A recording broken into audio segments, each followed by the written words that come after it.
As an Irish guy living in Ireland, posting on TikTok about the Israel-Palestine conflict from the point of view, supporting the Palestinians of course, a lot of people have asked, what is it with the Irish and they're so kind of crazy pro-Palestine? So I want to do a quick one on that.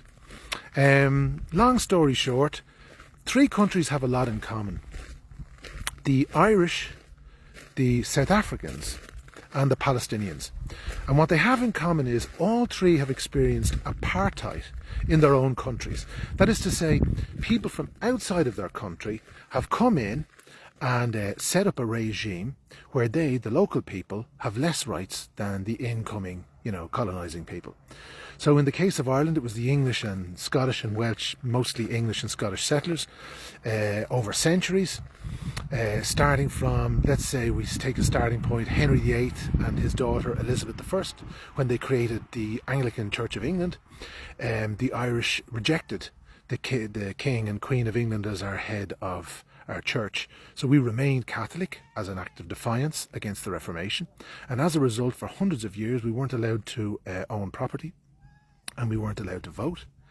And this is why, if you visit Ireland, you'll see all these fabulous stone fields up on the mountainsides, because the Irish, like the Palestinians in the West Bank, were thrown off all the good land, which was used for raising cattle and horses, and they were put up on literally what you call marginal land, literally on mountainsides. And this is why, they had these very small land holdings and very dense populations, and they grew potatoes because there was such a high calorie yield if you had a small land holding.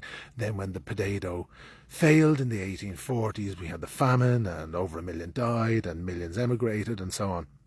So it was a Palestine type situation from the mid 1500s until like the end of the 1800s, start of the 1900s, when we had the right to own land here in Ireland, local Irish people, Gaelic Irish people.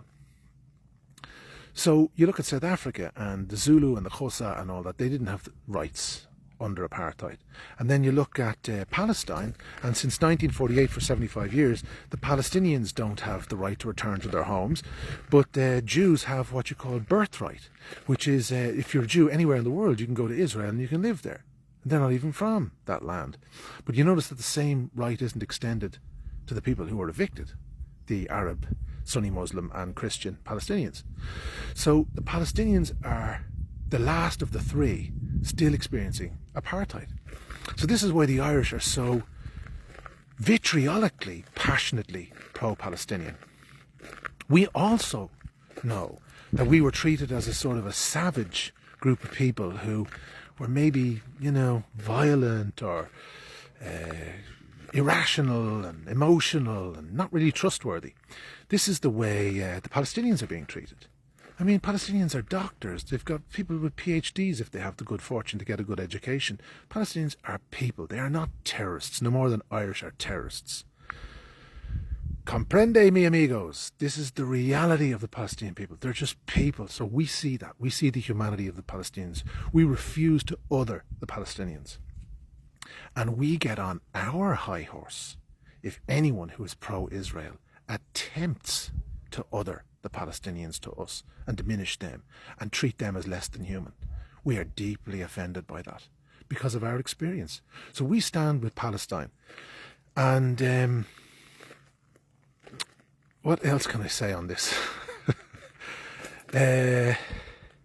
Richard Boyd Barrett, Paul Murphy, Mick Wallace, Claire Daly. If you look any of them up, put their name into TikTok or YouTube, you'll see how excited they get. And particularly, and this is one for anyone from America listening to this, where the Israel lobby is so powerful. If anyone who's a supporter of the Israel lobby says to you, if you criticize Israel, you're an anti-Semite, your response should be, do you support the apartheid state of Israel that Amnesty International and Human Rights Watch has classified as an apartheid state? Because it is we, the supporters of Palestine, who will stand on the moral high ground in judgment of you.